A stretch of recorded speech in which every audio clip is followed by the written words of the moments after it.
Assalamualaikum warahmatullahi wabarakatuh. Yang terhormat Bapak Kepala Sekolah SMP Negeri 5 Pekalongan, yang saya hormati Bapak Ibu Guru yang tergabung dalam Kombel atau Komunitas Belajar Sekolah SPAMA. Pertama-tama marilah kita panjatkan puja dan syukur kehadirat Allah Subhanahu wa taala sehingga kita bisa bertemu berkesempatan di kegiatan pada siang hari. Bapak Ibu yang kami hormati, saya akan memaparkan rencana tindak lanjut proyek dengan judul Yuk Bermain Bersama untuk tugas PKG saya. Judulnya adalah Yuk Bermain Bersama. Latar belakang dari program ini yaitu proyek P5 yang mengangkat tema keberagaman dalam permainan tradisional, memiliki latar belakang yang sangat relevan dengan kondisi sosial budaya saat ini, terutama di Indonesia. Salah satunya seperti ancaman lunturnya nilai-nilai budaya, perkembangan teknologi dan globalisasi yang begitu pesat membuat banyak anak lebih tertarik pada permainan digital. Seperti yang Bapak Ibu ketahui, siswa kita lebih banyak menggunakan gadget hanya untuk permainan ketimbang untuk teknologi belajar. Hal ini mengancam kelestarian permainan tradisional yang syarat akan nilai-nilai luhur seperti gotong royong, kerjasama, dan saling menghormati. Permainan tradisional menawarkan wadah yang efektif untuk menanamkan nilai karakter seperti toleransi, empati, dan menghargai perbedaan. Melalui proyek ini, murid atau siswa diajak untuk aktif berpartisipasi, mengasah kreativitas, dan mengembangkan rasa percaya diri. Proyek ini memberikan ruang bagi murid untuk menyuarakan pendapat, ide, dan kreativitas mereka dalam memilih dan mengembangkan permainan tradisional. Jadi mereka dibebaskan untuk memilih beberapa permainan tradisional. Murid diberikan kebebasan untuk memilih permainan tradisional yang mereka sukai, serta berkreasi dalam modifikasi aturan atau alat permainan. Hal ini mendorong inisiatif dan semangat berinovasi dengan melibatkan anak-anak secara aktif dalam seluruh proses. Mulai dari perancangan hingga pelaksanaan, mereka akan memiliki proyek ini. Rasa memiliki ini akan mendorong mereka untuk lebih bertanggung jawab dan berpartisipasi secara aktif. Lanjut, tujuan program pelaksanaan program ini adalah ada 3: kognitif, efektif, dan psikomotor. Untuk kognitif, di sini memahami pentingnya keberagaman dalam permainan tradisional. Siswa diharapkan bisa memahami pentingnya keberagaman dalam permainan tradisional, mengembangkan kemampuan berpikir kritis dan efektif dalam merancang permainan. Siswa nanti berkreasi, kreatif untuk merancang permainan tradisional yang mereka sukai. Meningkatkan pengetahuan tentang permainan tradisional yang beragam sesuai yang dipilih.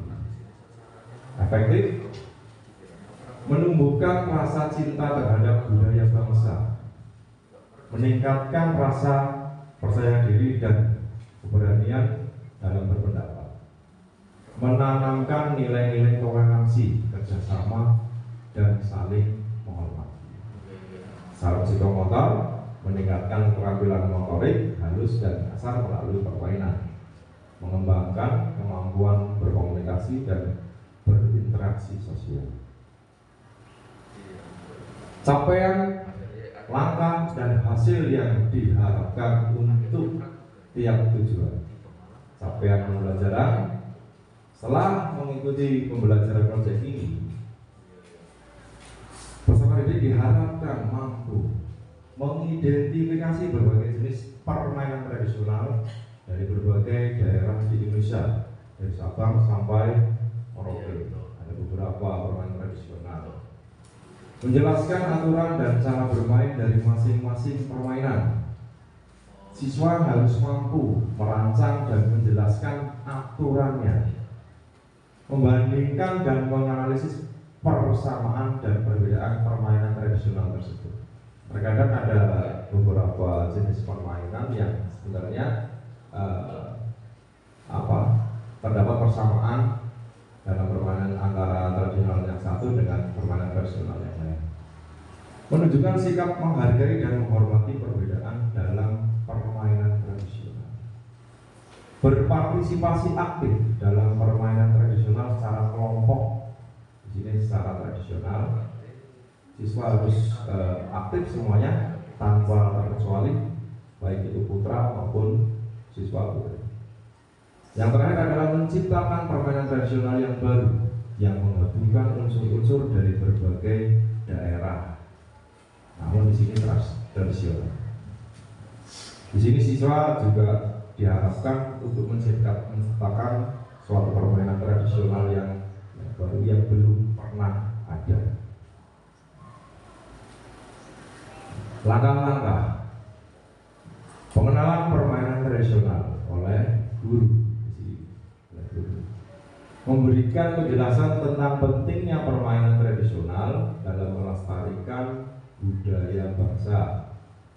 Guru menampilkan berbagai gambar atau video permainan tradisional dari berbagai daerah.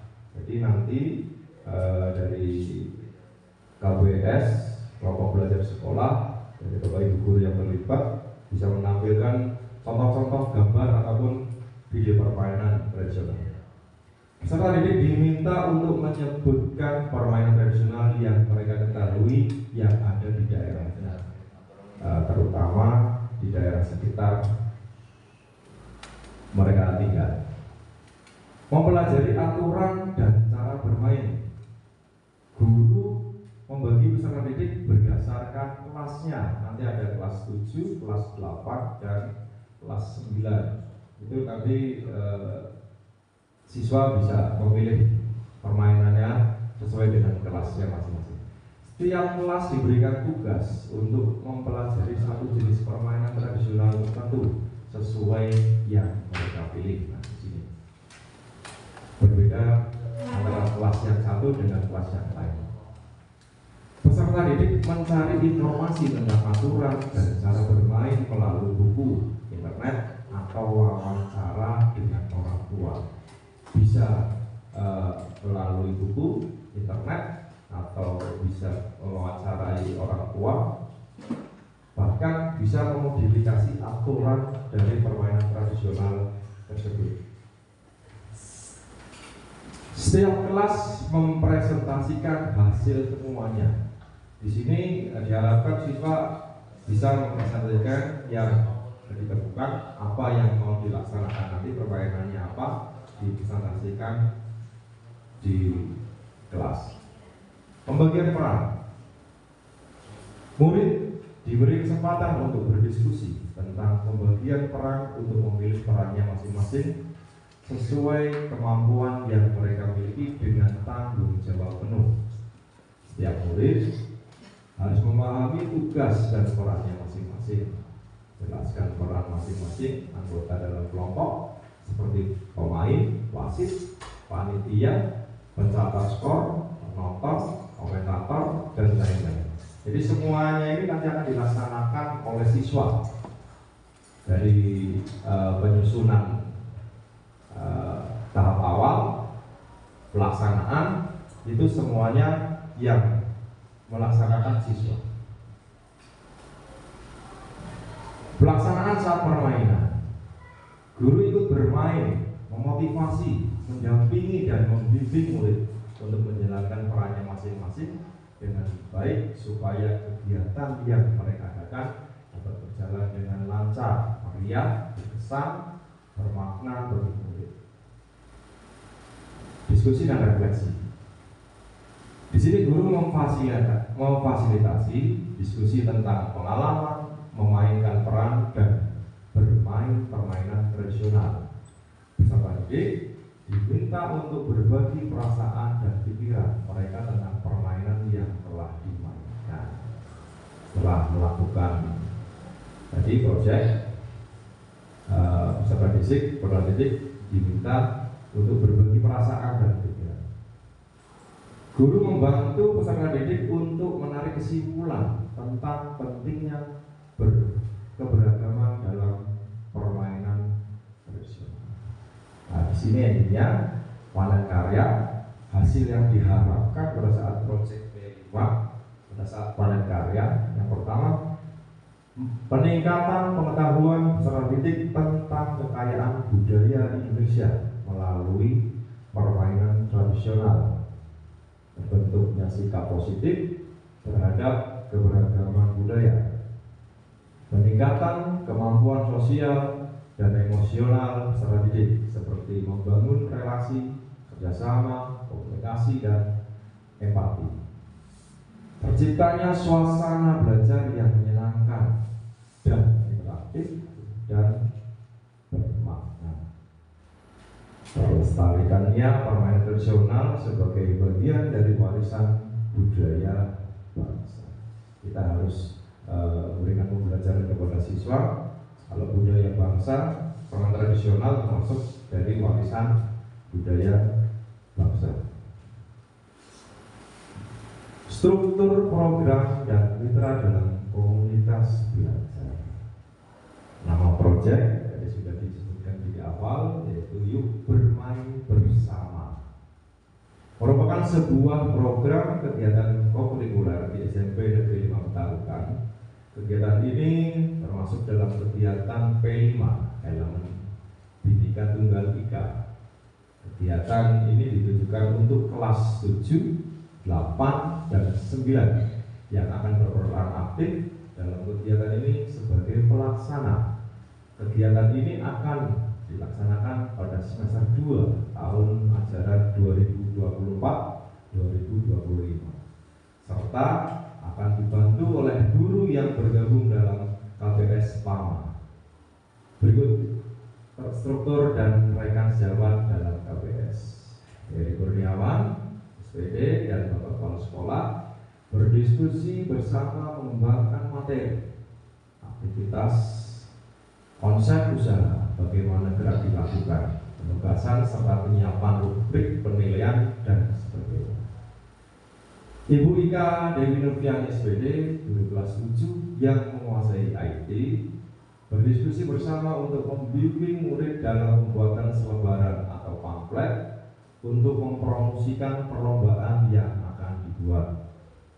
Bapak Susito, SPD, guru kelas 9, Duta Literasi, berdiskusi bersama membimbing murid untuk membuat dan mengembangkan materi dan persiapan penugasan presentasi bisa dibentuk dalam bentuk PPT dan lain-lain. Sedangkan Ibu Fitri Yunitama, SPD, dan Bapak Dr. Andes Nurrohim, guru kelas 8 yang menguasai seni, berdiskusi bersama membimbing murid dalam mempersiapkan penonton atau cheerleader untuk mendukung kegiatan baik dalam pembukaan kegiatan saat pertandingan dan setelah kegiatan. Ibu Nur Afni SPDI dan Ibu Rizky Aryani SPD berdiskusi untuk membimbing murid dalam mempromosikan pertandingan, menyiarkan di YouTube, media sosial sekolah kita. Di situ ada Facebook, ada Instagram, dan lain-lain. Sedangkan Bapak Saifuddin SPD dan Ibu Tika Ardia Putri Pamungkas SPD berdiskusi merancang alur kegiatan pelaksanaan kegiatan, susunan kegiatan. Di sini ada pernyataan tentang kapasitas yang dimiliki oleh sekolah. Kapasitas sumber daya yang dapat digunakan untuk melakukan program atau kegiatan ini, aset manusia. Ada kepala sekolah, guru PJOK lulusan, guru penggerak Bapak Asep, guru PJOK yang sedang pendidikan peningkatan kinerja guru PJOK, saya sendiri, serta orang tua dan komite yang mendukung serta murid yang antusias dengan program. Sedangkan aset sosial, jika ada komunitas olahraga atau orang tua di lingkungan sekitar, bisa sebagai narasumber tentang permainan tradisional di sekitar. komunikasi yang baik dengan pihak sekolah dan pihak pemerintah daerah, melibatkan mereka dalam perancangan program olahraga. Agama mengadakan kegiatan olahraga yang bertemakan budaya, agama, dan permainan tradisional, serta melibatkan tokoh agama, sesepuh desa dalam kegiatan olahraga. Fisik, di sini ada sarwas dan alat yang dapat digunakan dalam proyek ini. Lingkungan atau alam, kita menggunakan lapangan bola basket sekolah yang lumayan cukup luas, bisa digunakan untuk proyek ini. Finansial, dari pembiayaan proyek ini ada finansial dari laba dari koperasi sekolah maupun sponsor dari toko-toko olahraga.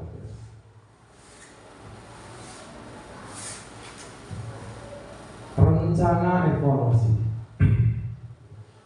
Rencana evaluasi yang akan dilakukan yaitu melalui jurnal refleksi kegiatan, video kegiatan, dan bersama KPS melakukan rapat kecil untuk menuangkan refleksi hasil kegiatan yang telah dilaksanakan. Kemudian mengevaluasinya secara bersama untuk perbaikan ke depan. Untuk kegiatan rencana evaluasi yang datang dari murid kita akan mengumpulkan data lewat wawancara secara langsung dan melalui mengisi angket refleksi beserta didik. Kemungkinan tantangan yang akan dihadapi dalam proyek ini adalah kurangnya pengalaman siswa. Jadi siswa masih kurang pengalamannya dalam permainan tradisional, karena tadi siswa lebih memilih permainan yang ada di HP atau gadget. Umumnya belum memiliki banyak pengalaman dalam melakukan eksperimen atau menganalisis data yang merupakan bagian penting dari kegiatan SEM. Beban tugas sekolah yang cukup padat bisa membuat guru sulit untuk meluangkan waktu dan energi untuk SEM. Kita disibukkan dengan perangkat pembelajaran, disibukkan dengan kemarin ASN berakhlak dan lain-lain. Rencana solusi jika guru sulit meluangkan waktu yaitu menentukan jadwal yang fleksibel. Yang penting kegiatan dapat berjalan lancar, tujuan dapat tercapai. Terima kasih. Demikian paparan dari saya untuk rencana tindak lanjut proyek. Barangkali ada yang ditanyakan tentang program tersebut. Ya, Bu Tika, monggo. Saya mau bertanya, tadi kan sudah disebutkan tentang SEM ya. Bisa tolong dijelaskan apa yang dimaksud dengan SEM itu? Apa yang dimaksud dengan SEM? Ya, ini kan tadi proyek rencana tindak lanjut dari proyek. Berkaitan dengan proyek tersebut ada yang namanya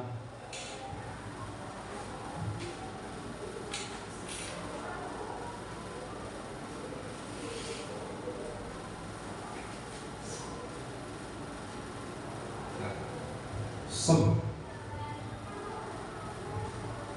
SEM adalah sport edukasi model. Sport edukasi model ini nanti semuanya yang melaksanakan adalah siswa, baik dari pelaksanaan, dari pembuatan bagan-bagan pertandingan, siswa juga dapat menjadi seorang wasit ataupun pelaksana. Jadi kita hanya mendampingi saja, semuanya nanti dari siswa. Tadi sudah ada dijelaskan, sebentar saya carikan. Haji. Di sini semuanya adalah siswa yang melakukan. Setiap murid harus memahami tugas dan perannya masing-masing. Ada yang menjadi wasit, pemain, panitia, pencatat skor, termasuk penonton, komentator juga. Kita memberikan pembelajaran kepada siswa supaya siswa bisa melaksanakan suatu pertandingan, baik dari perencanaan, pelaksanaan, dan lain-lain. Ada yang ditanyakan lagi? Cukup ya? Cukup jelas ya? Jadi untuk proyek ini itu akan dilaksanakan implementasinya nanti pada saat di semester 2. Semester 2 kemungkinan di bulan-bulan Maret, April pada saat perayaan proyek. Oke Bapak Ibu yang kami hormati, demikian paparan dari saya perihal tentang rencana tindak lanjut proyek dengan tema Yuk Bermain Bersama. Mudah-mudahan bisa terlaksana dengan baik sesuai dengan yang diharapkan oleh kita. Oke, terima kasih. Sekian. Billahi taufiq wal hidayah. Wassalamualaikum warahmatullahi wabarakatuh. Waalaikumsalam warahmatullahi wabarakatuh.